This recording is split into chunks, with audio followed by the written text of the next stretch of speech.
The clock on the dashboard read 3:47 p.m. when Officer Grayson spotted Jalen King walking alone. Just another black teenager in a white neighborhood, suspicious by default in the officer's eyes. The resulting stop was textbook harassment, but Grayson's mocking laughter when Jalen mentioned his father's Special Forces career would prove to be his first and most catastrophic mistake. What the suspended ex-military washout couldn't recognize was the disciplined dignity in the boy's eyes, a mirror image of the man who had taught him to face injustice with quiet strength. 3 days later, when security cameras captured black SUVs circling the neighborhood, and Grayson began digging into classified files that returned only redacted warnings, the real game was already in motion. Isaiah King was coming home, and Oak Ridge Heights would never be the same. Just before we get back to it, I'd love to know where you're watching from today. And if you're enjoying these stories, make sure you're subscribed because tomorrow's special episode is one you definitely don't want to miss. The afternoon sun beat down on Jalen King's shoulders as he walked the familiar route home from school. His headphones pumped music directly into his ears, creating a bubble that separated him from the world around him. At 16, Jalen had mastered the art of moving through his neighborhood like a shadow, present but unseen. Or at least, that's what he preferred. But in Oak Ridge Heights, a predominantly white suburban neighborhood where the King family had lived for the past decade, being unseen wasn't always possible. Especially not for Jalen. As he passed Mrs. Whitaker's house, the curtains twitched. They always did. The older woman never failed to track his movements as he walked by her pristine garden. Jalen kept his eyes forward, pretending not to notice.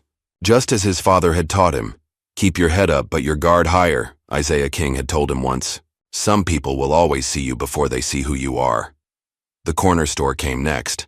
Inside, Mr. Peterson's eyes locked onto Jalen through the window, his gaze suspicious and unwavering. Jalen had been in that store 100 times, buying snacks or drinks after basketball practice, yet the owner still watched him like he might stuff his pockets at any moment. Jalen turned the volume up on his music. It was easier that way. He was halfway home when the police cruiser slowed beside him. Jalen felt it before he saw it. That distinct crawl of a vehicle matching his pace. His stomach tightened. He'd seen this before, though usually it happened to older guys, not to high school sophomores walking home on a Tuesday. The window rolled down, revealing Officer Grayson's stern face. Jalen didn't know the cop's name yet, but he would soon enough. "Hey, you. Hold up a minute," the officer called. Jalen stopped, removing his headphones. His father's voice echoed in his mind. "If they stop you, be polite, be calm, don't give them reasons." "Yes, sir," Jalen said, his voice steady despite the anxiety climbing his throat. Officer Bradley Grayson was new to the Oak Ridge Heights Police Department. At 32, he carried himself with the aggressive confidence of someone with something to prove. His close-cropped hair and rigid posture betrayed his military background, though few knew he'd washed out of training before seeing any real action, a detail he conveniently omitted from most conversations. "What are you doing in this neighborhood?" Grayson asked, eyes narrowing as he scanned Jalen from head to toe. "I live here, sir. Just walking home from school." "ID?" Jalen hesitated. "I'm 16. I don't have a driver's license yet, just my school ID." He reached slowly for his backpack. "Keep your hands where I can see them," Grayson snapped, his hand instinctively moving toward his holster. Jalen froze, his hands visible in front of him. "My school ID is in my backpack, sir." Grayson exited the vehicle, circling around to where Jalen stood on the sidewalk. A few neighbors slowed their cars, watching. Others peeked through windows, drawn to the spectacle of the new officer questioning the black teenager. "What's in the bag?" "Empty it out." "Just books and school stuff," Jalen said, carefully setting his backpack on the ground and unzipping it. As Jalen removed his textbooks and notebooks, Grayson's demeanor shifted from cautious to contemptuous. The boy's backpack contained nothing but school materials, a water bottle, and basketball shoes. No weapons, no drugs, nothing to justify the stop. But rather than ending the encounter, Grayson doubled down. "Where do you live exactly?" he demanded. "Cedar Street, sir. Number 1742. Just 3 blocks that way." parents home? My mom will be home from work soon. What about your dad? Where's he? Grayson's tone had changed, becoming almost conversational, but with a mocking edge that made Jalen's skin crawl. He's away for work. What kind of work keeps a man away from his family? Grayson pressed, leaning closer. You kids never seem to have a man at home, huh? The implication was clear and it stung. Jalen could feel heat rising to his face, but he kept his expression neutral, just as his father had taught him. My dad's in special forces, Jalen replied quietly. The words came out matter of fact, without bravado or challenge. Just the truth, simply stated. Grayson's face split into a wide grin before he burst into laughter, the sound echoing down the quiet suburban street. Special forces? He repeated, loud enough for the gathering onlookers to hear. Your daddy's G.I. Joe, huh? That's rich, kid. Jalen said nothing, his face a mask that betrayed none of the anger and humiliation churning inside him. Hey, Miller, Grayson called to another officer who had pulled up in a second cruiser. This kid says his daddy's in the special forces. Maybe he works with Chuck Norris. Officer Miller chuckled uncomfortably, glancing at the growing number of witnesses on the street. Unnoticed by either officer, a girl about Jalen's age stood half-hidden behind a tree across the street. Maya Thompson, a classmate of Jalen's, had her phone out, recording the encounter. Her finger hovered over the stop button several times, but something told her to keep filming. Listen, G.I. Joe Jr., Grayson said, stepping closer to Jalen. Next time you want to make up stories, pick something believable. I was in the military. I know what real soldiers look like. Jalen remained silent, his eyes steady but not challenging. He knew better than to talk back to a cop, especially one who seemed determined to provoke him. Get your stuff and move along, Grayson finally said, apparently bored with the lack of reaction. And stay out of trouble. Jalen carefully repacked his bag, conscious of the eyes watching him. He placed his headphones back over his ears, though he didn't turn the music on. As he walked away, he could still hear Grayson's voice behind him. Special forces my ass, the officer muttered to Miller. Bet Dad's special forces of the couch, probably never even met the kid. Jalen kept walking, his steps measured and calm despite the storm inside him. He didn't look back, didn't give them the satisfaction of seeing how deeply the officer's words had cut. As Grayson returned to his cruiser, he paused, a thought forming. Hey Miller, you know anything about a special forces guy living in this neighborhood? Miller shrugged. Not that I've heard of. This King kid. I'm curious now. Find out who his dad really is, would you? Sure thing, Miller replied, though his tone suggested he had no intention of following through on what seemed like a petty request. But Grayson wasn't letting it go. Something about the kid's calm confidence had gotten under his skin.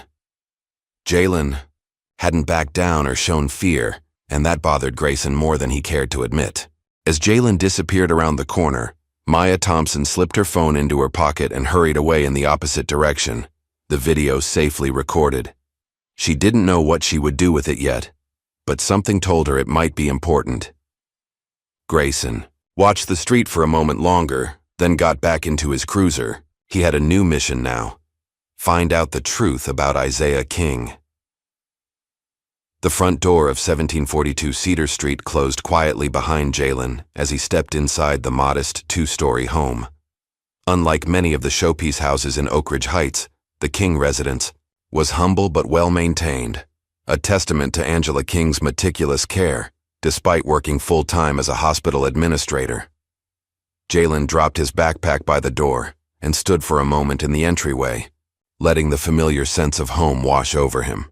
Lemon furniture polish, the faint hint of the jasmine candles his mother loved, the lingering aroma of last night's dinner. The walls of the living room held a careful selection of family photos. Angela and Jalen at his middle school graduation, Jalen as a toddler in the backyard, the three of them, mother, father, son, at the beach 5 years ago, squinting into the sun. But there were no photos of Isaiah in uniform, nothing that suggested his military career. This was deliberate. Jalen walked to the kitchen and grabbed an apple from the fruit bowl. The encounter with Officer Grayson replayed in his mind as he took a bite, the crisp sound filling the quiet house. A memory surfaced. Jalen, at 8 years old, sitting cross-legged in the backyard while his father taught him how to tie special knots. "Why do I need to know this, Dad?" he had asked. "We don't go camping much." Isaiah's smile had been warm but serious. "These are skills, son. Some skills you show the world, like your basketball. Others, you keep hidden until needed. Being invisible, when necessary, is sometimes the greatest advantage." At the time, Jalen hadn't fully understood what his father meant. Now, at 16, pieces were starting to come together. The sound of keys in the front door pulled Jalen from his thoughts. Angela King entered, her nurse's scrubs replaced by the business attire she wore as a hospital administrator. Despite the long day, her posture remained straight, her movements precise. "Hey, baby," she greeted him, setting down her purse. "How was school?" "Fine," Jalen replied automatically. Angela gave him a look that said she didn't believe him but wouldn't press. Not yet.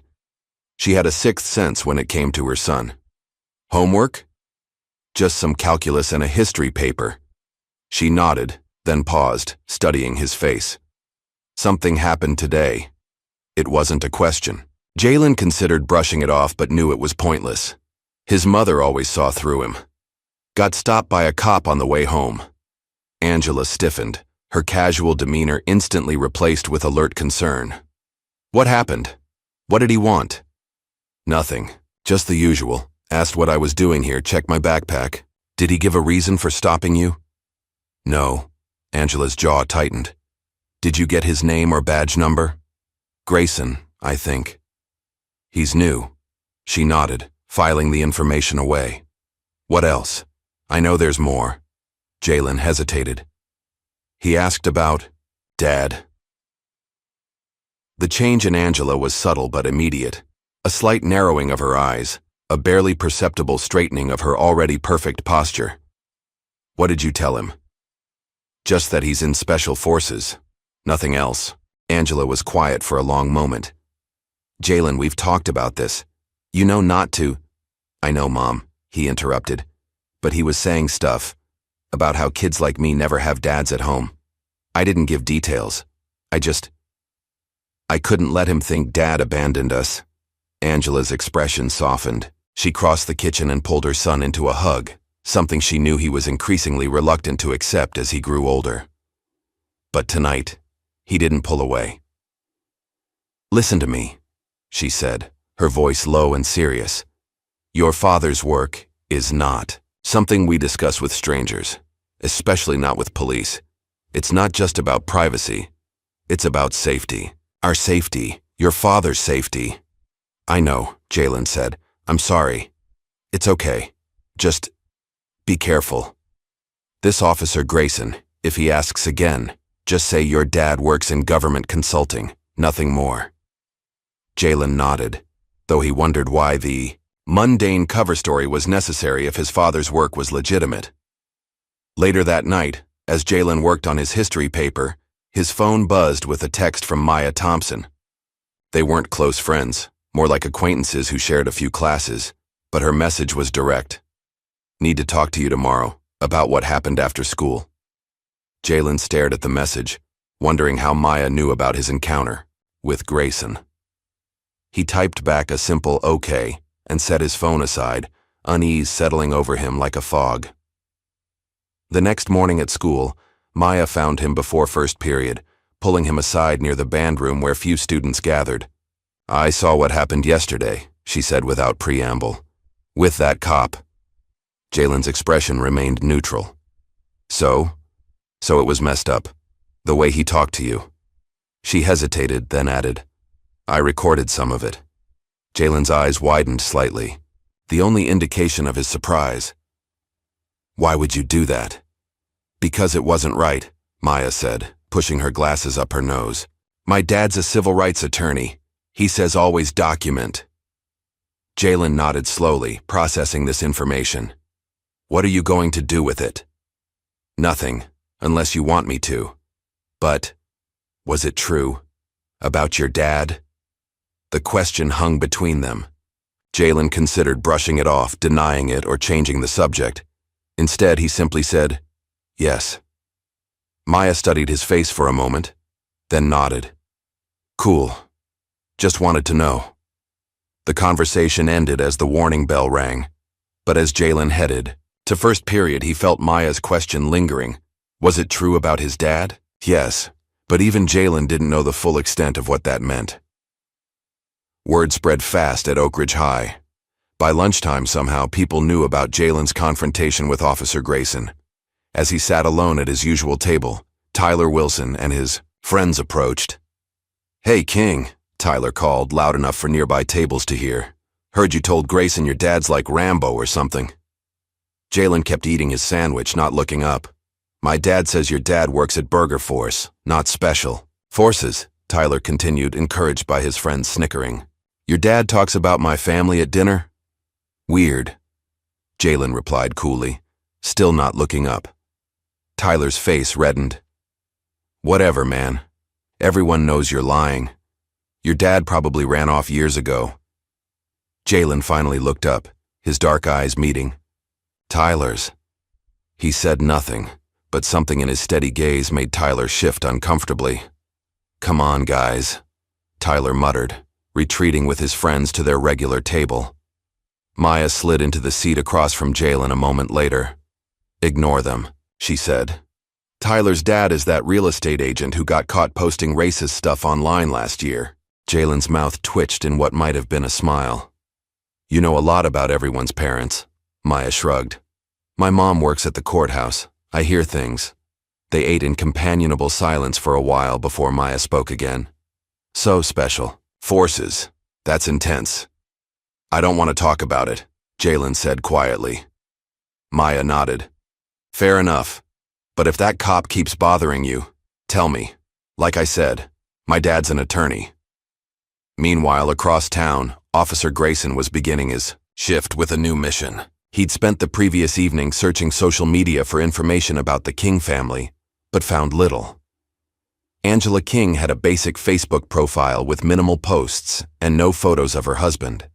Jalen didn't appear to have any social media presence at all, unusual for a teenager. Grayson started his patrol in the Cedar Street area, driving slowly past the King residence. It looked quiet, ordinary. Nothing to suggest a Special Forces operative lived there.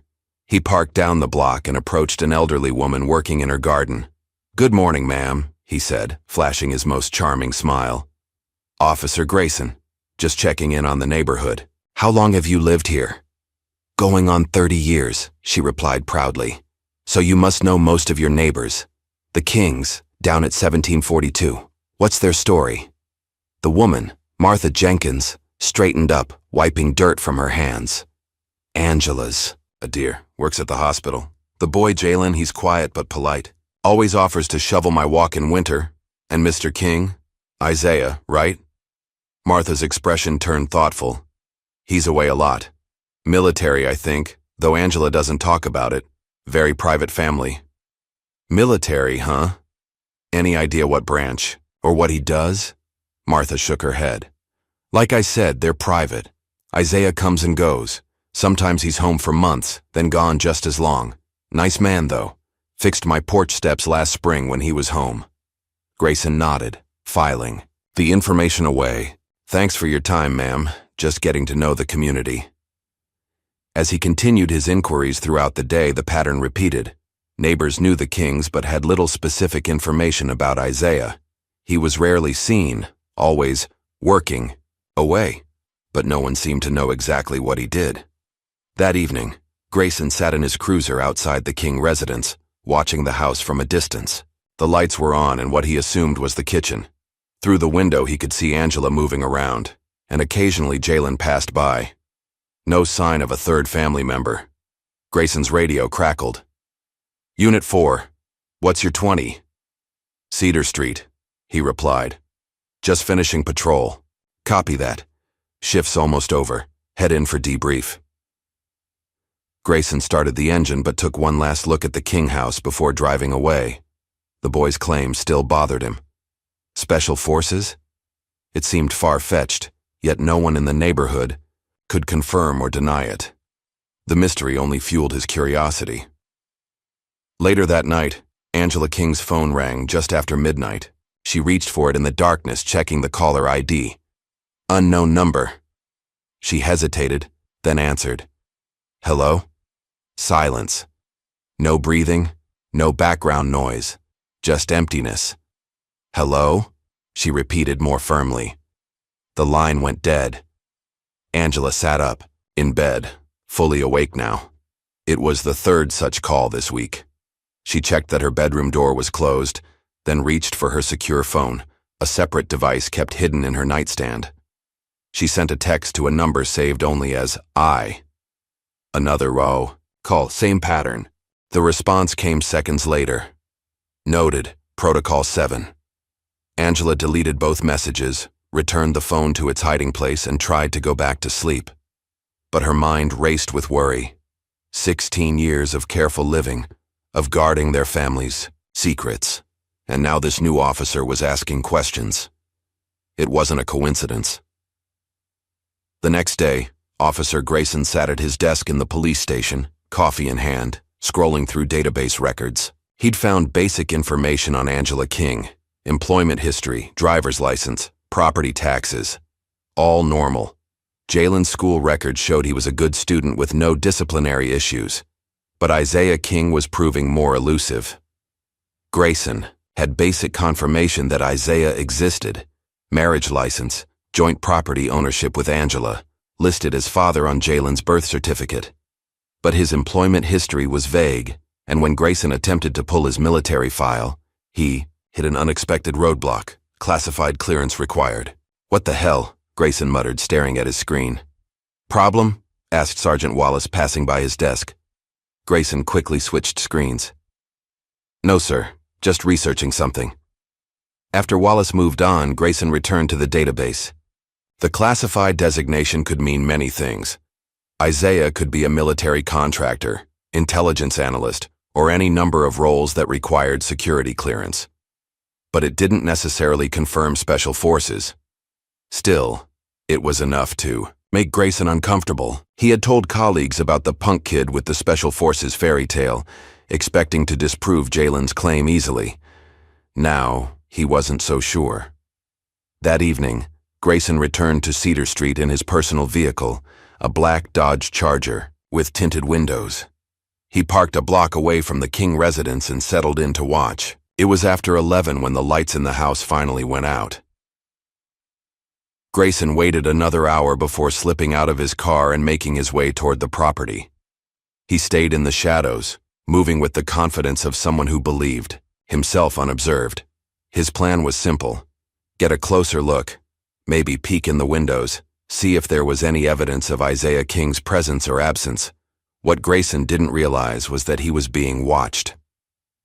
3 houses down, in a darkened room, a figure observed Grayson's approach through specialized optics. When the officer crept into the King's side yard, the figure lifted a secure phone and spoke quietly. Asset midnight. We have activity at the King residence. Local police, plain clothes, unauthorized surveillance.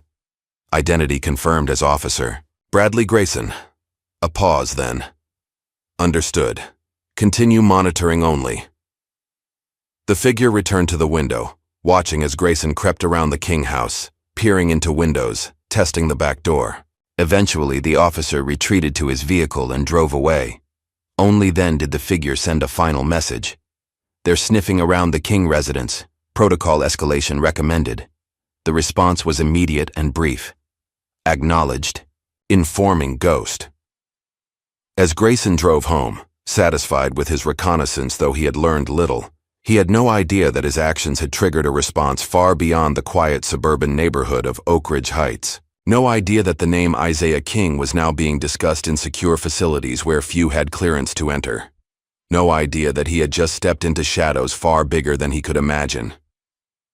Dawn broke over Oak Ridge Heights with a silence that belied the growing tension in the neighborhood. Officer Bradley Grayson sat in his cruiser, parked a block away from the King residence. He'd been there since 5 a.m., operating on little sleep and fueled by a mixture of coffee and obsession. The King's house remained quiet, curtains drawn. No movement, no sign of life. Grayson checked his watch. He was officially off duty, having ended his shift an hour ago. What he was planning wasn't department procedure. It crossed lines, but he couldn't let go of the nagging feeling that Jalen King's claim about his father was more than just a teenager's defense mechanism. He waited until Angela's car pulled out of the driveway. She wore scrubs today, an early hospital shift. 20 minutes later, Jalen emerged, backpack slung over his shoulder, headphones in place. Grayson sank lower in his seat as the boy walked past, headed for school. The house was empty now. Perfect. Grayson circled around to the back of the property, keeping to neighbors' tree lines to avoid being seen. The King's backyard was modest but well-maintained. A small wooden shed stood near the back fence. Grayson tried the door. Locked. He glanced around quickly, then removed a small tool from his pocket. The lock was basic, and it took only seconds to manipulate it open. The door swung inward with a soft creak. Inside, the shed was orderly. Garden tools hung from hooks on one wall. A lawnmower sat in the corner. Shelves held various household supplies. Nothing suspicious, nothing unusual. Grayson felt a flicker of disappointment. Then his eyes caught something. Behind a stack of terracotta pots on the highest shelf, the corner of a box was visible. Standing on his tiptoes, Grayson carefully pulled it down. The metal box was old and dented, secured with a small padlock. Grayson examined it, weighing his options. Breaking a second lock would be harder to explain if caught. Instead, he took out his phone and photographed the box from several angles, then reached to return it to its hiding place. As he stretched upward, the box slipped slightly from his grasp, and the lid shifted. It wasn't locked after all. The padlock was there but not secured. Grayson hesitated only briefly before opening it. Inside were a few items, some foreign currency, a small notebook filled with what looked like code or shorthand, and underneath it all, a photograph. It showed a younger Isaiah King in desert camouflage uniform, standing beside 3 other men whose faces were partially shadowed. Isaiah's face was half in shadow too, but his eyes were clear and piercing, staring directly at the camera with an intensity that made Grayson uncomfortable. No insignia or identifying markings were visible on the uniforms. No indication of where or when the photo was taken. Grayson quickly photographed everything, then carefully returned the items exactly as he'd found them. He replaced the box on the shelf and left the shed, making sure to lock the door behind him. Back in his car, Grayson studied the photos he'd taken, zooming in on Isaiah's face. There was something in those eyes that bothered him. A hardness, a knowing look that seemed to stare right through the camera at whoever might view the photo years later. "Who the hell are you really, Isaiah King?" Grayson muttered. Later that morning, Angela King stormed into the police station, her hospital ID still hanging around her neck. Her normally composed demeanor was replaced with barely contained fury as she approached the front desk. "I need to file a complaint," she stated, her voice controlled but firm. Officer Jenkins looked up. "What seems to be the problem, ma'am?" "Someone broke into my shed this morning. I have a security camera that captured it." She placed her phone on the counter, showing a clear image of Grayson picking the lock. "And that someone is one of your officers." Jenkins's eyes widened as he recognized Grayson on the screen. "Ma'am, I'll need to get the sergeant." "I know exactly who he is," Angela continued. "Officer Bradley Grayson, the same officer who has been harassing my son and asking invasive questions about my family around the neighborhood." Sergeant Wallace emerged from his office, drawn by the commotion. "What's going on here?" Angela repeated her complaint, showing him the security footage. Wallace's expression darkened. "Mrs. King, I want to assure you we take this very seriously. Please come into my office so we can take your formal statement." An hour later, Angela left the station with a copy of her complaint and a case number. Sergeant Wallace promised a full investigation, but she hadn't missed the way his demeanor changed when she mentioned Isaiah's name. Something in his eyes, recognition perhaps, or caution.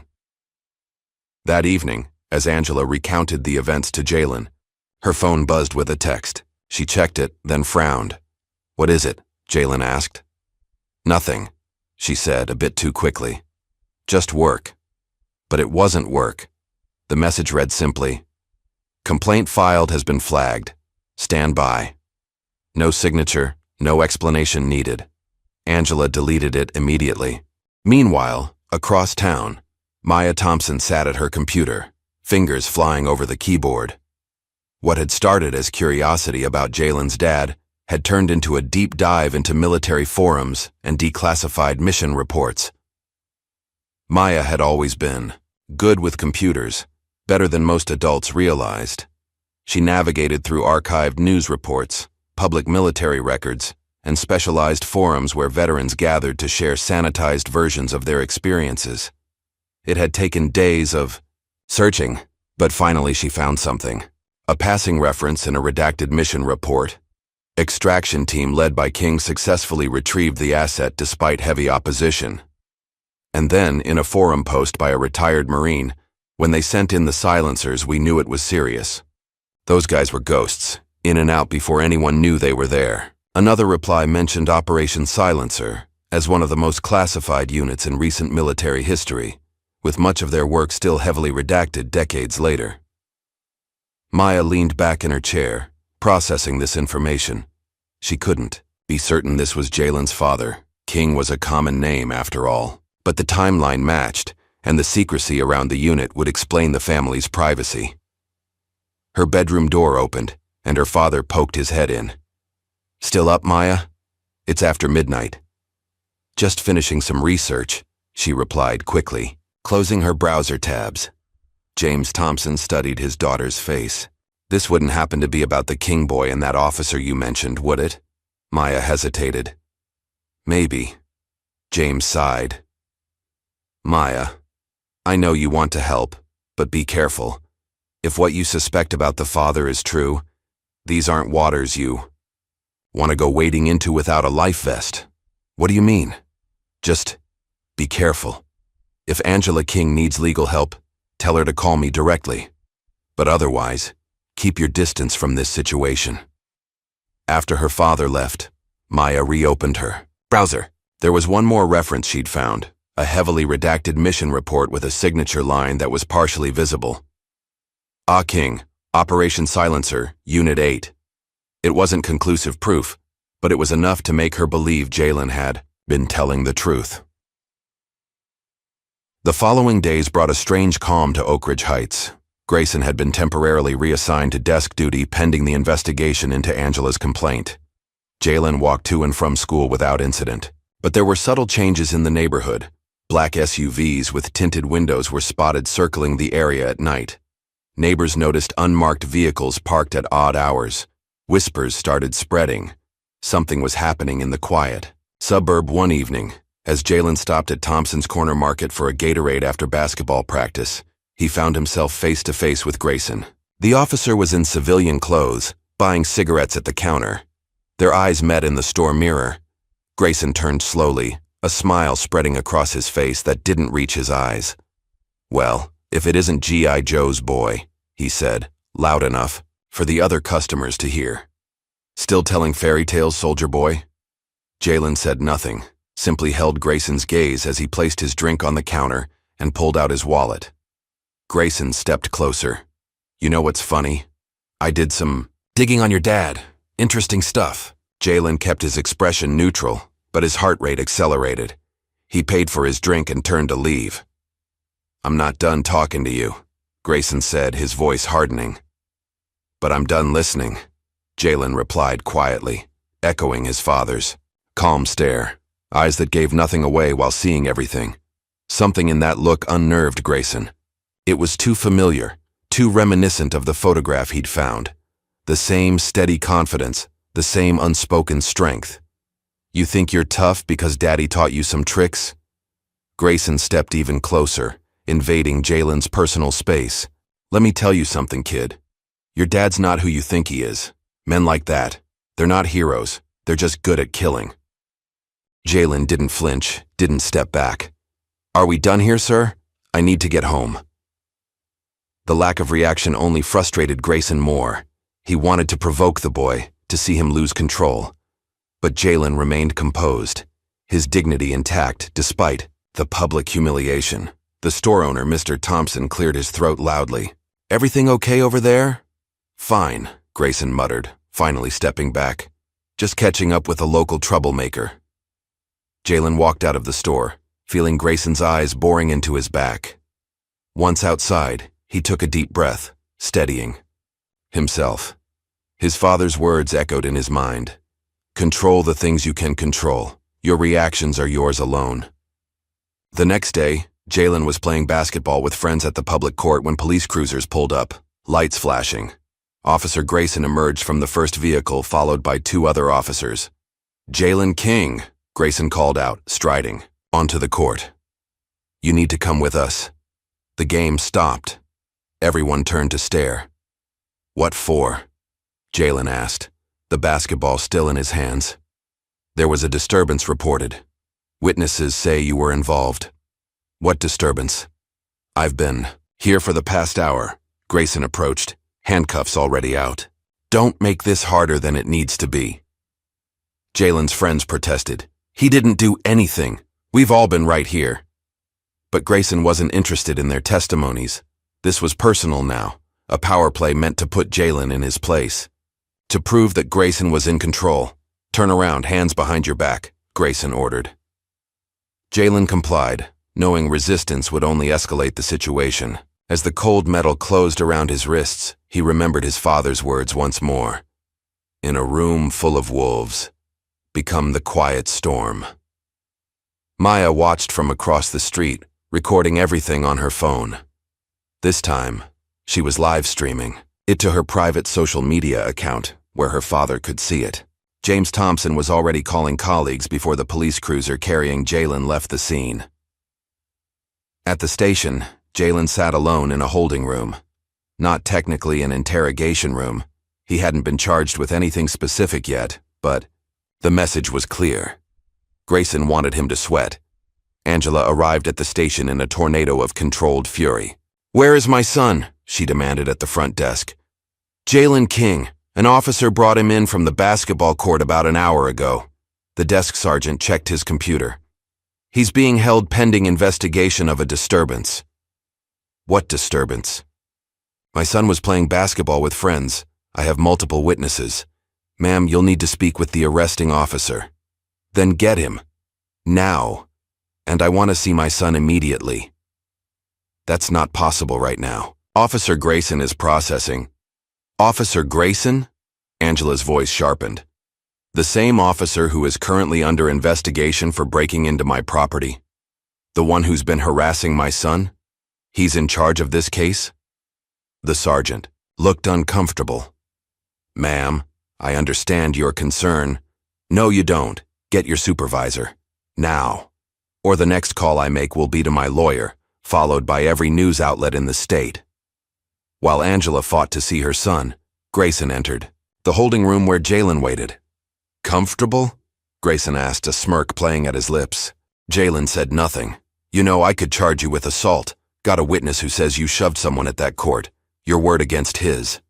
Still, Jalen remained silent. "Not so tough without Daddy around to protect you, huh?" Grayson leaned closer. "Where is he anyway? On some secret mission? Or maybe he just doesn't care enough to show up?" Jalen looked directly into Grayson's eyes. "Are you charging me with something, sir? Or is this just more harassment?" Grayson's phone rang before he could respond. He checked it, frowned, and stepped out of the room. In the hallway, Sergeant Wallace waited with a grave expression. "What the hell are you doing, Grayson? This kid's mother is raising hell in the lobby, threatening lawyers and media. And she's right. You're under investigation for the shed incident. You shouldn't be anywhere near this case." "The kid was involved in a disturbance. I was responding to a call." "What call?" "There's nothing in dispatch about any disturbance at the basketball court," Grayson faltered. "I received information from a confidential source." "Bullshit," Wallace snapped. "This ends now. The kid goes home with his mother, and you're suspended, effective immediately. Turn in your badge and gun." "You can't do that. This isn't about the kid. There's something going on with the father. Something big." I'm telling you, Isaiah King isn't who he claims to be. Wallace's expression changed subtly. All the more reason to back off, Grayson. Trust me on this. You're in waters too deep for swimming. As they argued, a strange quiet fell over the station. The usual chatter of radios and phones seemed to dim. Officers at their desks straightened almost imperceptibly. Eyes shifted toward the entrance. Through the front doors walked a man of average height with a military straight posture. Dressed in jeans, boots, and a simple gray t-shirt, there was nothing particularly remarkable about his appearance. But something in the way he moved, deliberate, aware, controlled, commanded attention. Isaiah King had arrived. Isaiah King moved through the police station with the quiet confidence of someone completely at home in hostile territory. He didn't rush, didn't raise his voice, didn't make unnecessary movements. His eyes, the same piercing gaze that had unsettled Grayson in the photograph, scanned the room, missing nothing. Angela saw him first, relief washing over her face. Their eyes met briefly before Isaiah approached the front desk. "I'm here for my son, Jalen King," he stated, his voice deep and calm. The desk sergeant stared for a moment before finding his voice. "Sir, I'll need to see some ID." Isaiah reached slowly into his back pocket and produced his wallet. From it, he extracted not a standard driver's license, but a military ID with distinctive red markings along the border. The sergeant's eyes widened as he examined it. "One moment, sir," he said, suddenly respectful. "I'll get the sergeant." Wallace emerged from the hallway, still mid-argument with Grayson, when he spotted Isaiah. He froze, recognition flickering across his face. Wallace had served before joining the police force. He knew what those red markings meant. "Mr. King," Wallace said, extending his hand. "Sergeant Paul Wallace, there's been a misunderstanding with your son." "Has there?" Isaiah replied evenly, shaking the offered hand. His eyes shifted to Grayson, who stood nearby trying to mask his surprise with defiance. "Your son was brought in regarding a disturbance, but we found no evidence to support the claim," Wallace explained quickly. "He's being released immediately. No charges."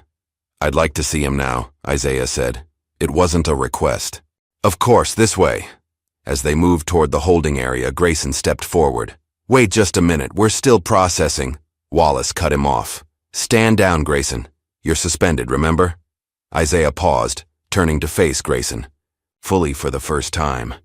The officer felt a chill as those eyes assessed him, cataloging strengths, weaknesses, threat level. "Officer Grayson," Isaiah said, his tone conversational. "I understand you've been asking questions about me." Grayson swallowed hard but maintained his bravado. "Just doing my job, keeping the community safe." "By breaking into my property, by harassing my son?" Interesting interpretation of police work. Before Grayson could respond, Isaiah pulled a folded document from his pocket and handed it to Wallace. "This is a formal request for all records pertaining to Officer Grayson's interactions with my family, including today's incident. It's been filed through proper channels, but I wanted to deliver a courtesy copy in person." Wallace scanned the ASCII document, noting official seals and signatures that went well beyond the local police department's authority. His face paled slightly. "We'll cooperate fully, Mr. King." Isaiah nodded once, then continued toward the holding room, leaving Grayson seething in confused anger. This wasn't the confrontation he had expected. No threats, no raised voices, just the quiet deployment of authority that Grayson couldn't begin to understand. Jalen looked up as the door opened, expecting to see Grayson again. Instead, his father stood in the doorway. For a moment, the 16-year-old's composure cracked. Relief, love, and a hint of worry crossed his face before he controlled his expression again. "Dad," he said simply. Isaiah crossed the room in 3 strides and placed a hand on his son's shoulder, a gesture more powerful than a hug would have been. "You okay?" Jalen nodded. "I'm good. Let's go home." As they left the holding room, Angela joined them, forming a protective triangle around their son. The Kings moved through the station like a single unit, eyes forward, dignity intact. Grayson watched them go, frustration building inside him. This wasn't over. He'd been publicly humiliated, his authority undermined. Something about Isaiah King set off every alarm bell in Grayson's head. The man was dangerous. He was sure of it. After turning in his badge and gun, Grayson sat in his car in the station parking lot, hands gripping the steering wheel until his knuckles turned white. The suspension meant he no longer had official access to police resources, but he still had contacts, favors he could call in. That evening, while the King family gathered at their kitchen table for the first meal together in months, Grayson was hunched over his home computer, fingers flying over the keyboard. He had a friend in military records, someone who owed him. It took several calls and the promise of future favors. But finally, he got what he wanted. Access to a restricted database. Isaiah King's name brought up a file, most of it blacked out. But there was enough. His service record showed deployments to locations Grayson had never heard of, during time frames that didn't match known operations. And there it was, blinking at the top of the screen. Active classified operative. Not retired. Active. Grayson sat back, running his hands through his hair. What the hell had he stumbled into? And more importantly, what was an active classified operative doing living in a suburban neighborhood in Oak Ridge Heights? At the King residence, after Jalen had gone to bed, Isaiah and Angela sat in the living room, voices low. "How bad is it?" Angela asked. "Manageable," Isaiah replied. "For now. But this Grayson, he's unpredictable, dangerous in his ignorance.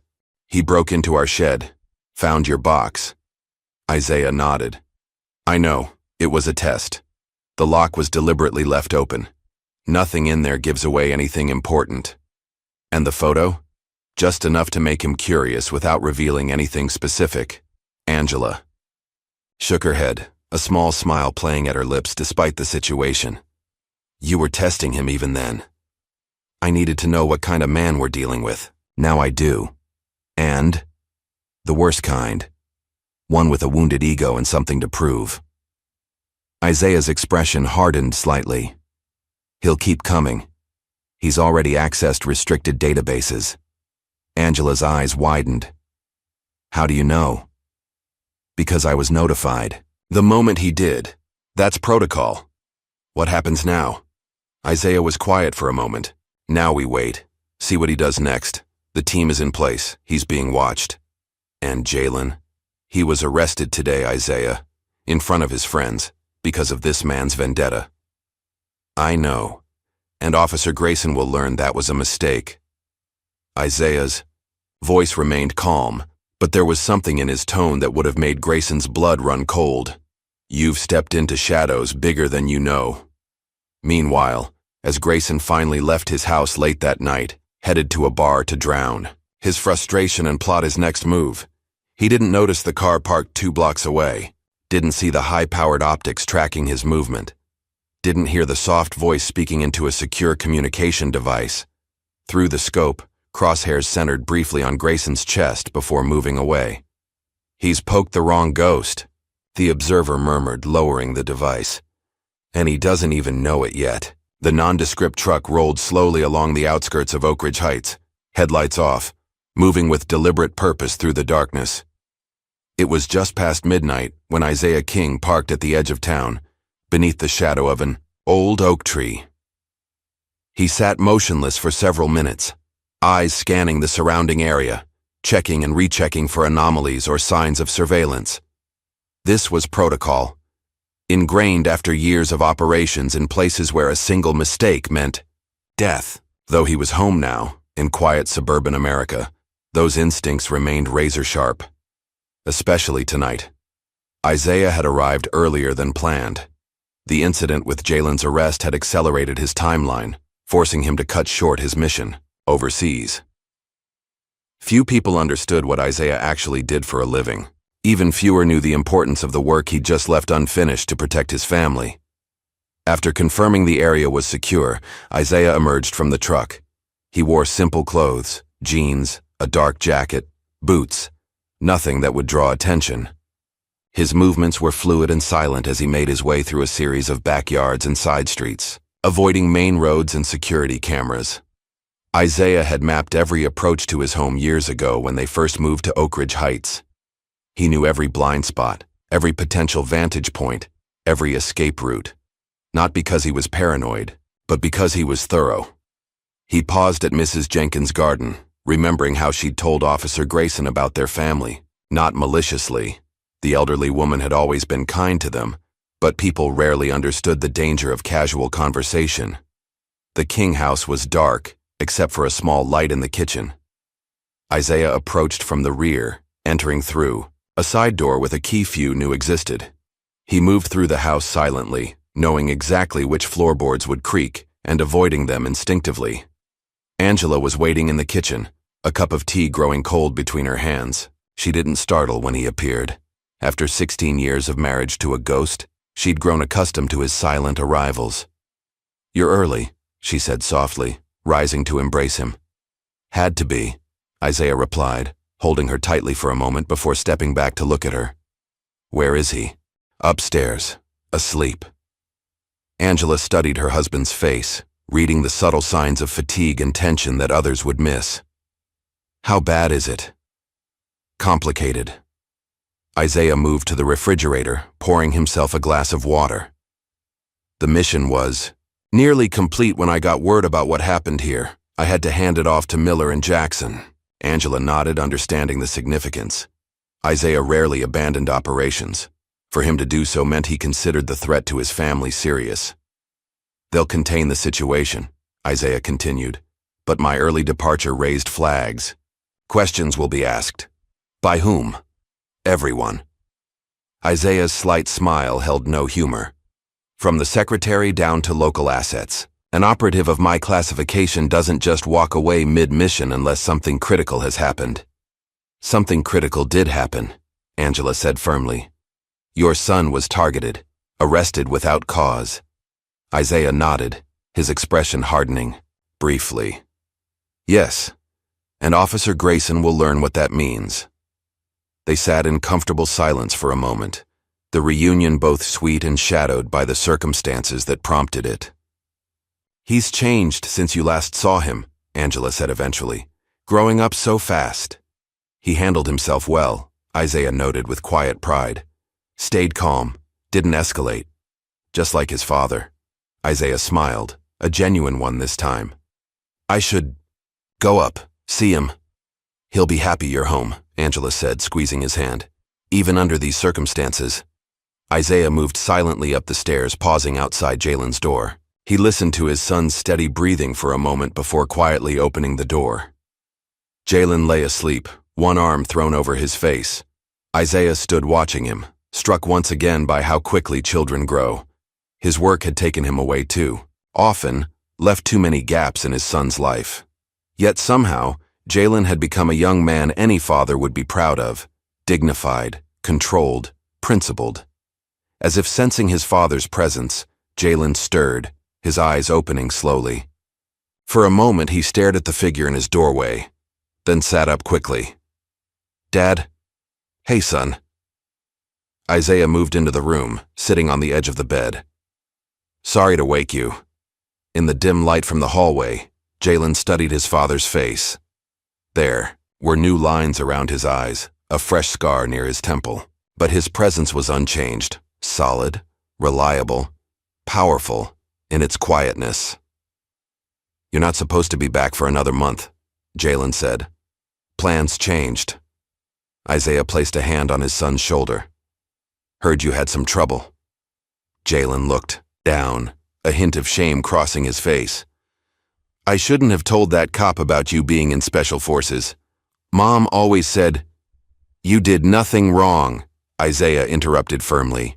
"The officer targeted you because of who you are, not what you said." Jalen nodded slowly, processing his father's words. He wouldn't stop. Kept pushing, asking questions about you. "I know.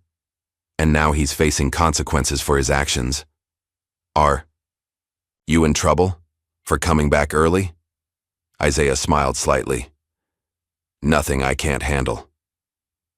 They talked for nearly an hour, father and son reconnecting after months apart. Isaiah spoke of patience, of legacy, of the discipline required to face injustice, without becoming it, not lecturing but sharing one generation to another. The hardest battles, Isaiah told him, are fought with restraint, not rage. Remember that. Eventually, Jalen's eyes grew heavy again. Before leaving him to sleep, Isaiah asked casually, "This Officer Grayson, tell me everything." The next morning, while Jalen was at school, Isaiah left the house before sunrise. He drove to the outskirts of town, to an old diner that had been there since he was a boy.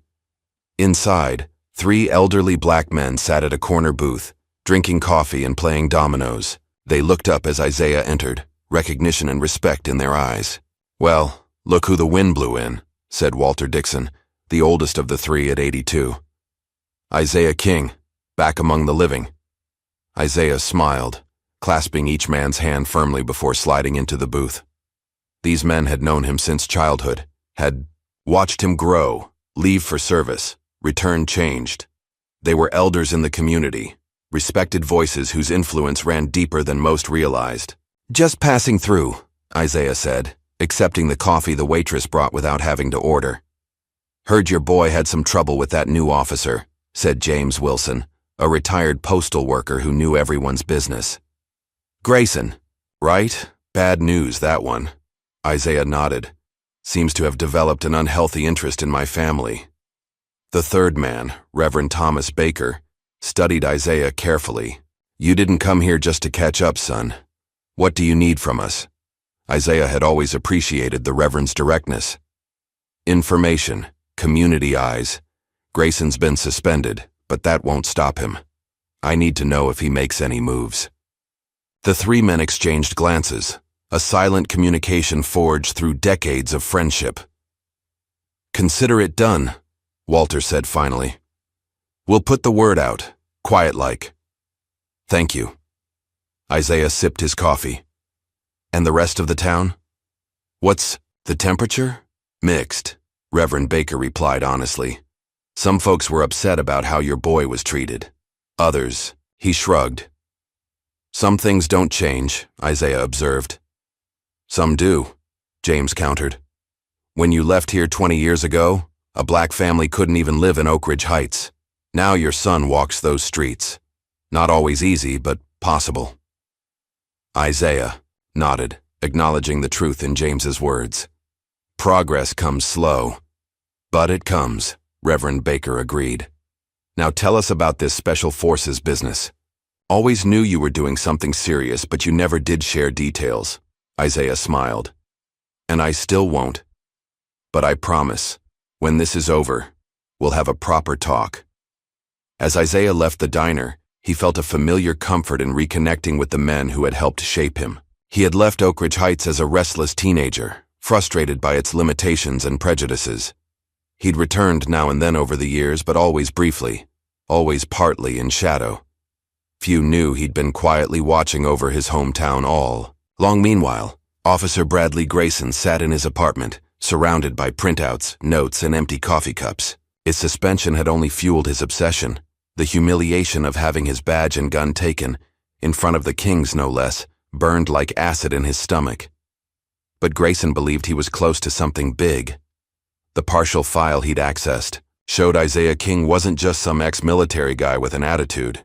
He was active, classified, connected to operations Grayson couldn't even find references to, the kind of operative whose very existence was denied in official channels. "Why here?" Grayson muttered, staring at the sparse information he'd gathered. "Why live in a place like this if you're some elite government asset?" The question had consumed him for days. His working theory: Isaiah King was dirty, running some kind of operation right under everyone's noses, using his classified status as cover. It was the only explanation that made sense to Grayson's suspicious mind. He picked up his phone, dialing a number he'd called multiple times already. "Daily Tribune," answered a tired voice. "Frank, it's Grayson again. Did you look into what I sent you?" The local reporter sighed audibly. "Bradley, we've been through this. I can't run a story accusing a citizen of being some kind of secret agent without evidence, especially not after you've been suspended for harassing his family." "I'm telling you, there's something here," Grayson insisted. This guy shows up out of nowhere, flashes some classified ID, and suddenly the entire department is walking on eggshells? That doesn't strike you as suspicious? What strikes me as suspicious is your fixation on this family, Frank replied bluntly. Let it go before you lose more than just your badge. Grayson hung up, fuming. Nobody believed him. Nobody saw what he saw. Fine. He'd find proof himself. Then they'd all understand what they were dealing with. He picked up another phone, a burner, purchased with cash, and made a different call. The man who answered had no name, just a service Grayson had used occasionally to dig up dirt on suspects. I need everything on Isaiah King, Grayson said without preamble. Military records, financial transactions, travel history. Whatever you can get. That'll cost you, the voice replied. And if he's really government, it could get complicated. Just do it, Grayson snapped, and put together a file on his kid too, Jalen King. After hanging up, Grayson formed a new plan. He would gather enough evidence to expose Isaiah King publicly, force the truth into the open, and what better way to do that than through the man's son? Special Forces dad? Grayson muttered, a bitter smile forming. Total fraud. And I'm going to prove it. While Grayson plotted, Maya Thompson was working on her own investigation. The video of Jalen's arrest had sparked outrage among their classmates. Maya had edited it carefully, adding context about the previous harassment, and posted it to her social media accounts. The response was immediate and widespread. Local community forums exploded with debate. Some defended the police, others expressed outrage at the clear targeting of a black teenager. And then, strangely, military forums began to light up with cryptic comments. One caught Maya's attention. Isaiah King? If it's who I think it is, that officer has no idea what he stepped into. The comment came from a verified account belonging to a retired Army colonel with connections to special operations. Maya screenshotted it before it was deleted hours later. As the online storm brewed, Isaiah visited the police station, calmly identifying himself at the front desk. Not to make threats or demands, but simply to introduce himself properly to the department leadership. Chief Williams welcomed him nervously in his office. Mr. King, I want to assure you that Officer Grayson's actions do not reflect our department's policies or values. I understand, Isaiah replied, his tone neutral. Individual. Officers make individual choices. It's how those choices are addressed that defines an organization. The chief nodded, uncomfortable under Isaiah's steady gaze. The investigation into the shed incident is ongoing, and Officer Grayson remains suspended pending its completion. And my son's unlawful arrest? Chief Williams shifted in his seat. We're reviewing the circumstances. There appears to have been a misunderstanding. A misunderstanding, Isaiah repeated, the words flat. Is that what you call racial profiling and false arrest in Oak Ridge Heights? The chief had no good answer. Isaiah didn't press further, simply stood and handed the man his card, plain white with only a name and number. If Officer Grayson makes contact with my family again, call me directly, day or night. After Isaiah left, Chief Williams stared at the card for a long moment before picking up his phone. He had received a call earlier that morning from someone at the Pentagon, a brief professional conversation that had left him deeply unsettled. Do you understand who Isaiah King is? The military official had asked him. Do you realize what his service record contains? The chief hadn't known how to respond. Now, looking at the simple white card, he wondered just what kind of storm was brewing in his quiet town. Officer Bradley Grayson crouched in the darkness, watching the King residence through night vision binoculars. Behind him, 4 other men waited, off-duty officers who shared his suspicions and resentments. This wasn't an official police operation. There were no warrants, no probable cause, just Grayson's obsession and his ability to convince others to follow him. Remember, we're just gathering intelligence, Grayson whispered. No confrontation. We get in, document whatever we find, and get out. The others nodded, adjusting their tactical gear, equipment borrowed from the department without authorization. All carried sidearms, though Grayson had insisted they were only for protection. Target's house is dark, one officer murmured. Looks empty. Intel says they're at a school event until 9, Grayson replied. Gives us about an hour. What Grayson didn't know was that his intel, a casual conversation overheard at the grocery store, had been deliberately staged. The Kings were not at any school event. The house was empty because Isaiah had anticipated exactly this move. As Grayson led his team across the rear lawn toward the house, hidden cameras tracked their movement. In a secure location 3 blocks away, Isaiah watched the feed on a laptop, his expression unreadable. Predictable, he murmured to an unseen companion. Exactly as expected. Grayson picked the lock on the back door with practiced efficiency, and the unauthorized raid began. The team moved through the house methodically, photographing rooms, searching drawers, checking for hidden compartments or safes. There's nothing here, one officer said after 20 minutes of searching. Just normal family stuff. This is a waste of time, Bradley. Keep looking, Grayson insisted. Check under furniture behind picture frames. He's hiding something.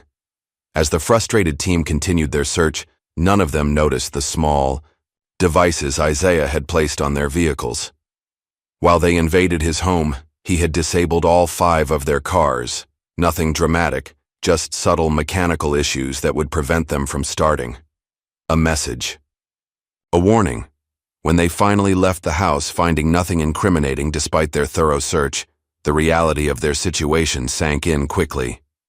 My car won't start, the first officer reported, panic edging into his voice. One by one, each discovered the same problem. Grayson kicked his tire in frustration, the magnitude of their miscalculation becoming clear. They were stranded in tactical gear after illegally entering a home. He knew, Grayson realized, cold dread washing over him. Somehow he knew we were coming. As they debated their options, Isaiah made a single phone call from his secure location. Not to the police. That would have been the expected move. Instead, he contacted an old military friend who now worked at the Pentagon. It's King, he said simply. I need to call in that favor. The next morning, as Grayson and his accomplices dealt with the fallout of their failed raid, written reprimands, extended suspensions, possible criminal charges, Chief Williams received another call from Washington. This time, the message was crystal clear. The situation in Oak Ridge Heights had drawn attention at the highest levels. Your problem is about to get very public, the military contact warned. I suggest you get ahead of it before it buries your career. Isaiah's strategic response to the raid had been calculated for maximum effect with minimum force. He hadn't confronted Grayson directly, hadn't engaged physically, hadn't even called local authorities. Instead, he'd simply documented everything and let the system work. But Grayson, consumed by humiliation and desperate to salvage his credibility, made his most reckless move yet. The next day, he showed up at Oak Ridge High during lunch period. Without a badge or authority but still carrying the air of law enforcement, he approached Jalen in the crowded cafeteria. Jalen King, you're under arrest, he announced loudly, grabbing the teenager's arm. Students gasped and backed away. Teachers moved forward uncertainly. On what charge? Jalen asked calmly, though his heart raced. Obstruction of justice and interfering with a police investigation, Grayson improvised. Your father is under investigation for serious crimes, and you've been withholding information. It was completely fabricated, but Grayson was beyond reason now. In his mind, this public arrest would force Isaiah into the open, make him reveal whatever secrets he was hiding. Maya, seated nearby, immediately began live streaming. This is happening right now at Oak Ridge High, she narrated, her voice steady, despite her shock. A suspended police officer is attempting to arrest Jalen King without a warrant or cause. The video spread instantly, jumping from her social accounts to local news sites within minutes. As Grayson marched Jalen out of the school in handcuffs, a crowd of outraged students and confused teachers followed. The principal tried to intervene. Officer Grayson, you have no authority here. Release that student immediately. Stay out of this, Grayson snapped. This is police business. You're not active police, the principal countered. I'm calling the department right now. But Grayson was already pushing Jalen into his personal vehicle. In his deluded state, he believed he was finally taking control of the situation, forcing a confrontation that would reveal the truth. Within an hour, the Oak Ridge Heights police station was surrounded by protesters, students, parents, community members outraged by the video Maya had shared. Inside, Isaiah King walked through, the front doors alone, his demeanor calm but his purpose unmistakable. Chief Williams met him in the lobby, deeply uncomfortable. "Mr. King, I want to assure you this was not an authorized action. Grayson is acting completely outside our authority." "Where is my son?" Isaiah asked, his voice quiet, but carrying an edge that made everyone in the room straighten. "In the interview room with Grayson. We've sent officers to remove him and release Jalen, but..." Isaiah didn't wait for the chief to finish. He walked directly toward the interview rooms, his movement purposeful and unhurried. No one attempted to stop him. When he entered the room where Grayson was attempting to interrogate Jalen, the suspended officer looked up in surprise that quickly turned to defiance. "Perfect timing," Grayson said, a desperate smile stretching across his face. "Now we can get to the truth. What are you really doing in Oak Ridge Heights, King? Running ops? Using your family as cover?" Isaiah didn't respond to Grayson at all. Instead, he looked at his son. "You okay?" Jalen nodded, his composure intact despite the circumstances. Isaiah turned back to Grayson, placing a folder on the table. Between them, inside were legal documents, surveillance footage of the illegal raid, and military credentials that dwarfed anything Grayson had managed to access. "Officer Grayson," Isaiah said calmly, "you are currently holding a minor against his will, having abducted him from school property while impersonating a police officer. These are federal crimes." Grayson's confidence wavered. "I'm investigating a potential national security threat." "No," Isaiah corrected him. "You're persecuting a family because your ego can't accept being wrong. And now, you've crossed lines that can't be uncrossed." Behind the scenes, Grayson's superiors were being flooded with calls, not just from local officials and angry parents, but from military brass, congressional offices, and intelligence agencies. "Do you realize who you're dealing with?" One caller demanded of Chief Williams. "Do you have any idea what King has done for this country?"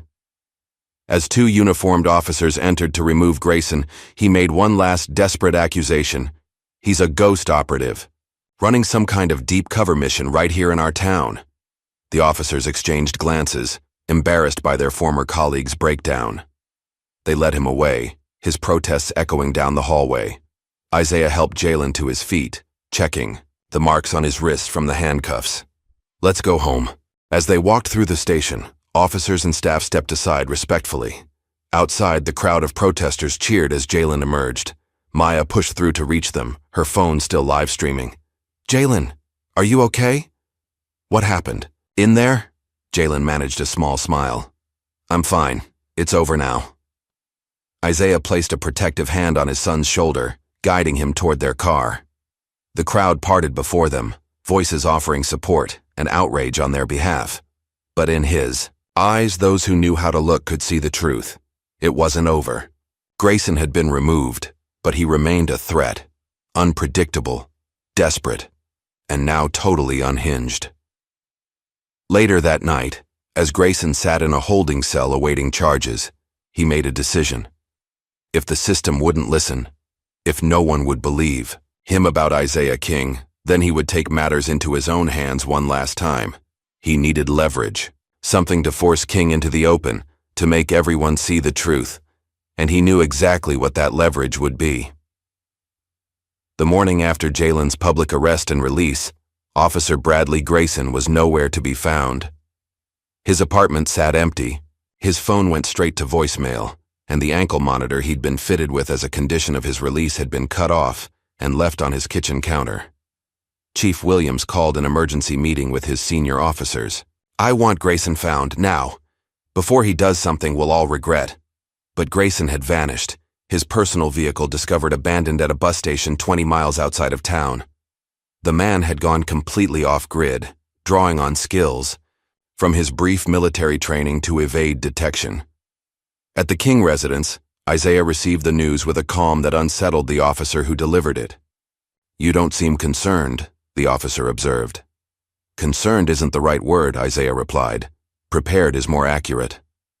After the officer left, Angela turned to her husband. You know he's coming for us. Isaiah nodded. For Jalen specifically. Grayson needs leverage. We should leave town, Angela suggested, fear evident in her voice for the first time since the ordeal began. Just until they find him. Running isn't an option, Isaiah said. This ends here, one way or another. They decided Jalen would stay home from school, a precaution that turned out to be prescient. Just before noon, as Jalen sat at the kitchen table working on homework, a text message arrived from Maya's phone. Need to talk. Emergency. Meet at Crawford Park Trail. Don't tell parents. Jalen stared at the message, instinct telling him something was off. Maya wouldn't ask him to meet alone, not after everything that had happened, and she definitely wouldn't tell him to keep it from his parents. He showed the message to his father. Isaiah studied it briefly. Good instinct not to respond. It's not from Maya. A call to Maya's actual number confirmed their suspicion. She was in class, her phone in her backpack. Someone had created a fake number with her name. Grayson, Isaiah concluded, already moving to secure the house. He's making his move. Within minutes, Isaiah had activated security protocols that few civilian homes would possess. Reinforced locks engaged automatically, windows secured with invisible shatterproof film, security cameras activated around the perimeter. Stay inside. With Mom, Isaiah instructed Jalen. I need to move freely. What are you going to do? Jalen asked, watching his father check a small device that resembled a specialized phone. End this. Isaiah's voice held no anger, no excitement, just calm, certainty. But even Isaiah's careful planning couldn't anticipate every possibility. As Angela moved to the living room to close the curtains, the distinctive crack of breaking glass filled the house, followed immediately by the hiss of gas. Smoke grenades, Isaiah shouted. Out the back now!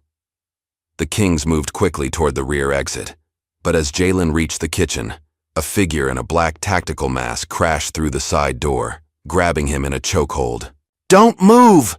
Grayson shouted, his voice muffled behind his mask but unmistakable. He pressed a gun against Jalen's temple. Back up! All of you! Isaiah froze, assessing the situation with remarkable clarity despite the chaos. Angela stood beside him, her eyes locked on her son. Officer Grayson, Isaiah said evenly, you're making a mistake that can't be undone. Shut up, Grayson barked, tightening his grip on Jalen. You've been playing games long enough. Time for the truth. The smoke was thickening, making it difficult to see clearly. Grayson began backing toward the door, dragging Jalen with him. I'm taking your son somewhere to have a real conversation, Grayson announced. No interference, no special forces backup, no Pentagon calls, just us. And then everyone will know who you really are. Isaiah took a single step forward. Bradley, listen to me carefully. There are lines you don't cross even in war. This is one of them. Stay back, Grayson warned, his hand shaking slightly as he pressed the gun harder against Jalen's head. Isaiah stopped, his hands visible. Take me instead, I'm the one you want. No, Grayson laughed bitterly. You're too dangerous. The boy comes with me. You'll get instructions soon. With that, he dragged Jalen outside to a waiting car. As they sped away, Isaiah moved with startling efficiency, first ensuring Angela was safe, then activating a device on his wrist. Blackbird compromised, he spoke into it. Priority Alpha, tracking active. Angela clutched his arm. What did you do? Tell me you can find him. Isaiah's expression was grim but focused. Jalen's watch. It has a tracker. Military grade. Undetectable. The buck teams you mentioned before, already mobilizing, Isaiah assured her. But I'm not waiting for them. Miles away, in an abandoned warehouse on the outskirts of town, Grayson forced Jalen into a metal chair, securing his hands with zip ties. The teenager remained calm despite his racing heart, his father's teachings echoing in his mind. When in danger, observe everything. Knowledge is survival. Grayson paced before him, gun still in hand, clearly unraveling. He'd removed his mask, revealing wild eyes and 3 days' growth of beard. "Your dad's some kind of operative, isn't he?" Grayson demanded. "Running missions right here in America, against Americans." Jalen said nothing, studying the warehouse instead. 2 exits, high windows, concrete floor, a camera set up on a tripod. Grayson planned to record whatever happened next. "The silent treatment won't help you," Grayson warned, leaning close. "I know enough already. Those classified files, the Pentagon calls, the surveillance equipment in your house, normal families don't live like that." Still, Jalen remained silent, his eyes steadily meeting Grayson's. The resemblance to Isaiah's unwavering gaze only infuriated the ex-officer more. "Talk!" Grayson shouted, slamming his hand on a nearby table. Jalen finally spoke, his voice surprisingly steady. "What do you want me to say? That my dad serves his country? That he protects people? That's not a secret." "Protects people?" Grayson scoffed. "Men like your father don't protect. They eliminate threats. They operate in the shadows. They kill." "Is that what this is about?" Jalen asked quietly. "You're scared of my dad?" The question struck a nerve. Grayson's hand tightened on his gun. "I'm not scared. I'm exposing the truth. People deserve to know when dangerous operatives are living among them." "The only dangerous person here is you," Jalen replied, his courage building. "You broke into our home, you arrested me illegally. Now you've kidnapped me at gunpoint. Who's the threat, Officer Grayson?" Before Grayson could respond, his phone buzzed. The text message contained only an address, this warehouse's address, followed by 3 words. "I'm coming in." Grayson's face paled. He rushed to the windows, scanning the area outside. Nothing. No movement, no vehicles, no sign of approach. But Isaiah King was coming. Somehow he'd found them already. "He's bluffing," Grayson muttered, though his shaking hands betrayed his fear. "There's no way he found us this fast." Jalen allowed himself a small smile. "You really don't know who my dad is, do you?" Meanwhile, Isaiah moved through the industrial district like a ghost, analyzing the warehouse from all angles before approaching.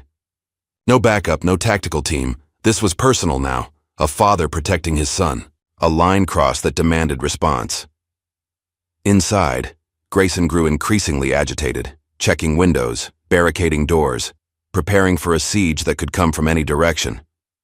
His original plan, to force Isaiah into revealing his true nature on camera, was unraveling as fear replaced anger. "Your dad thinks he's so special," Grayson hissed at Jalen. "Special forces, classified missions. But he's just a man. He bleeds like anyone else." "You're right," came Isaiah's voice, seemingly from everywhere and nowhere at once. The warehouses. Poor acoustics made it impossible to pinpoint. "I'm just a man, a father, and you have my son." Grayson spun wildly, gun extended, searching for the source. "Show yourself." "Let Jalen go, Bradley," Isaiah continued, his voice calm despite the tension. "Walk away. There's still a way out of this where nobody gets hurt." "Liar," Grayson shouted. "You've been waiting for this, a chance to eliminate me. That's what men like you do, isn't it? Silence threats?"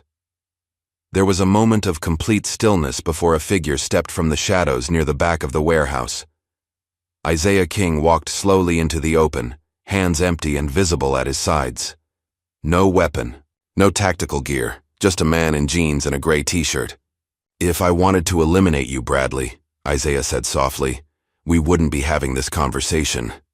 Grayson trained his gun directly at Isaiah's chest. "Stay where you are. One more step and I'll shoot." Isaiah stopped, his eyes briefly meeting. Jalen's conveying reassurance before returning to Grayson. "You won't shoot. You're a police officer, not a murderer. Not yet, anyway." "You don't know what I am." Grayson's voice cracked with emotion. "Nobody does. Everyone looks at me like I'm crazy, but I know the truth.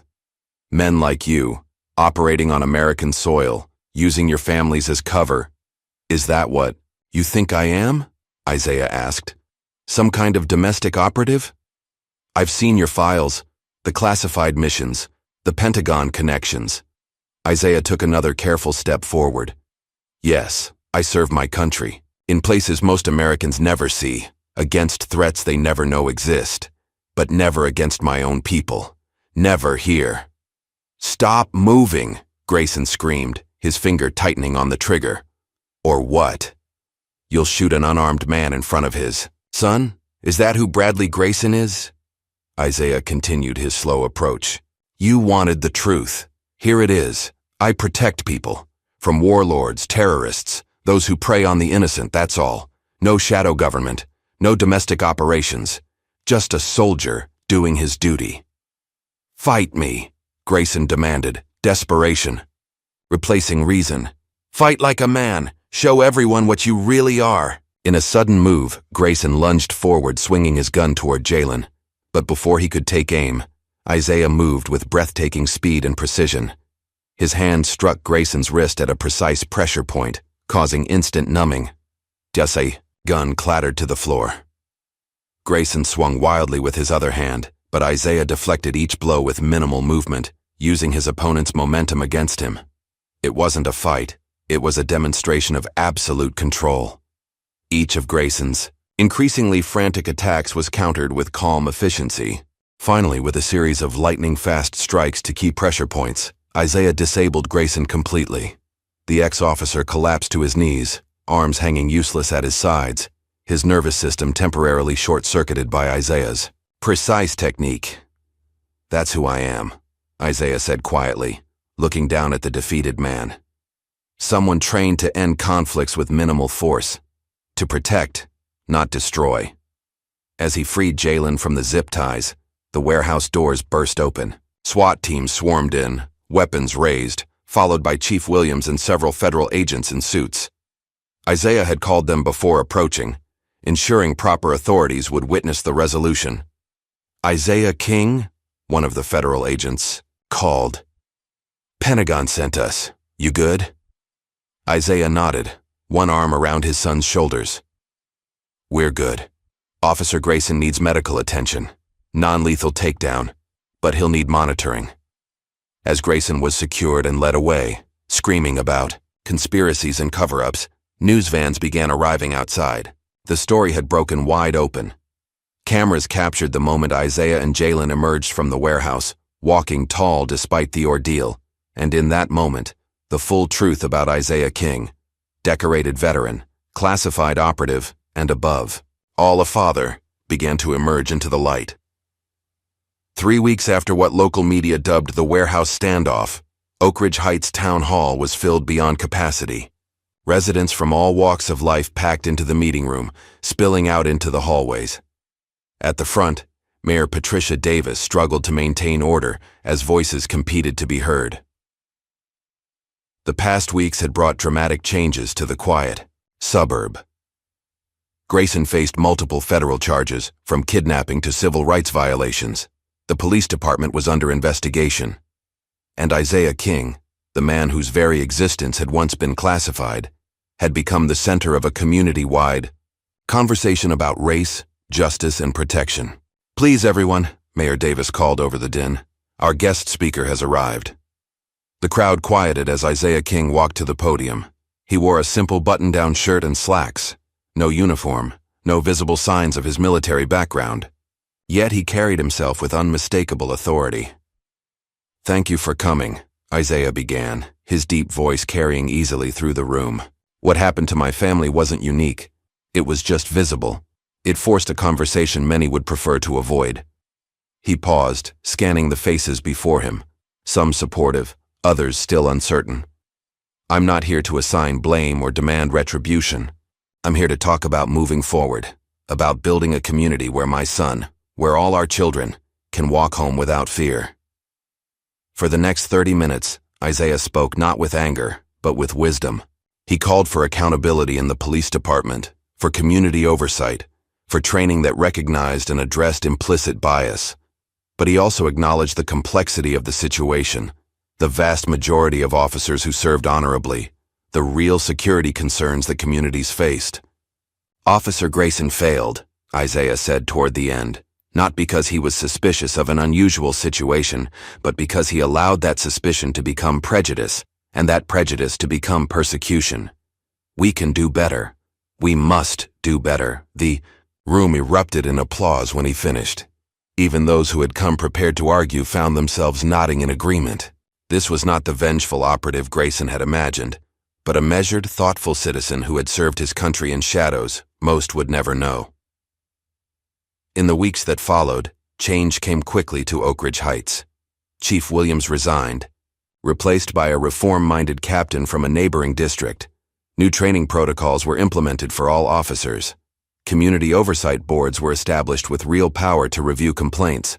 For Jalen, life took unexpected turns. As well, when he returned to school, he found himself viewed differently, not just as the kid with the mysterious dad, but as someone who had faced injustice with dignity and strength. Younger students, especially boys of color, began seeking him out for advice and support. "I don't know what to tell them," Jalen admitted to his father one evening. "I just did what you taught me." Isaiah smiled. "That's exactly what they need to hear. Not grand speeches, just honest guidance. Dignity isn't taught in classrooms, son. It's passed from one generation to the next." Maya Thompson's journalism took flight in the aftermath. The video she'd recorded of Jalen's arrest was shown in civics classes across the country, sparking discussions about civil rights, law enforcement, and community responsibilities. Her detailed reporting on the events earned her a prestigious scholarship for young journalists. "I couldn't have done it without you," she told Jalen one day after school. "You gave me the courage to keep filming when I was scared." "I think you had that courage all along," Jalen replied.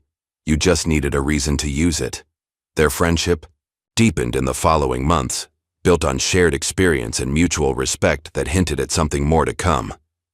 Meanwhile, Isaiah faced decisions of his own. His cover blown, his family's location compromised, he received multiple offers to relocate.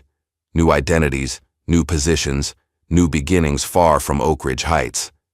He turned them all down. Instead, Isaiah did something that surprised everyone who thought they knew him. He opened a training center in the heart of town, not a typical martial arts studio, but a place focused on leadership, self-defense, and community service for local youth.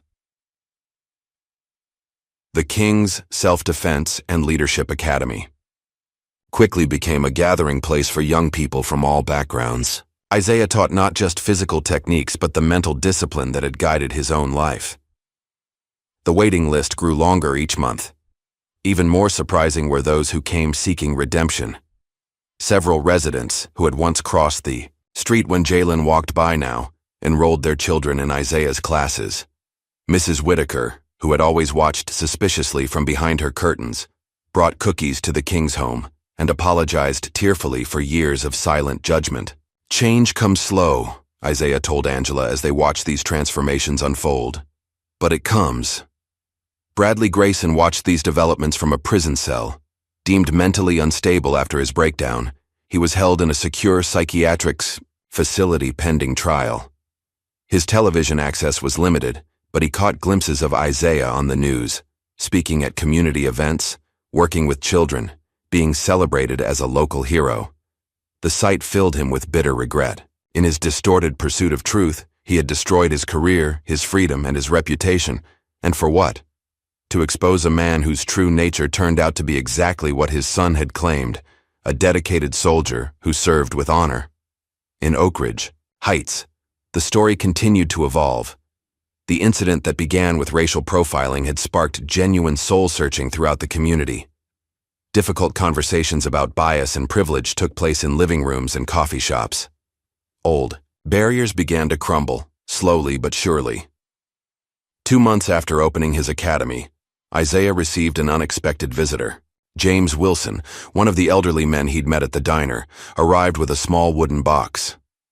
"Found this in my attic," James explained, placing it on Isaiah's desk. "Thought you might want it for your students." Inside was a newspaper from 1968, its yellowed pages carefully preserved. The headline read, "Local Youth Breaks Color Barrier at Oak Ridge Academy." Below was a photo of a young black man in a military school uniform, James's older brother, who had died in Vietnam. "First steps are the hardest," James said, "but they make the next ones possible." Isaiah nodded, understanding the gift's significance. "I'll display it here," Remind them that what we're doing isn't new. It's continuing work that began long before us. Later that evening, as the King family gathered for dinner, Jalen shared news from school. Mr. Peterson asked if I'd speak at graduation about resilience and dignity. Angela smiled proudly. What did you say? I said yes. Dad always says real strength isn't loud. It's knowing who you are, even when nobody believes you. Isaiah looked at his son. No longer a boy, but a young man shaped by extraordinary circumstances. Whatever path Jalen chose, whatever future he built, it would be founded on the quiet strength that had carried him through these challenges. As they finished dinner, Isaiah's secure phone buzzed with a message. He checked it discreetly, then set it aside. Everything okay? Angela asked, recognizing the look in his eyes. Just checking in, Isaiah replied. Old friends making sure we're all right. The message had been simple. If you ever need us, we're still watching. A reminder that while this chapter of their story might be concluding, the broader world Isaiah operated in continued its vigilant rotation. Shadows and light, always in balance. For the Kings, life would never return to what it had been before. Their privacy was altered, their story now part of the community's narrative. But with that change came opportunity, to transform a painful experience into something meaningful, to help build the world they wished to see. As evening settled over Oak Ridge Heights, Jalen walked outside to shoot some baskets in the driveway. The same street, the same houses surrounded him, but something fundamental had shifted. Mrs. Whitaker waved from her garden. Mr. Peterson nodded respectfully from his evening walk. Children called Jalen's name as they rode bikes past the house. No sideways glances, no suspicious stares, no curtains twitching, just neighbors, seeing each other clearly for perhaps the first time. And somewhere, beyond the peaceful suburban streets, beyond the immediate concerns of daily life, Isaiah King's military contacts monitored the situation from a distance, not because the danger remained, but because that's what family did for one another. They watched. They waited. They stood ready, just a glimpse into a much larger world that most would never see or know existed. What would you risk to protect those you love from injustice? How far would you go when the system fails your family? Isaiah King showed us his answer. What's yours? Like and subscribe for more stories that explore the shadows where courage meets consequence.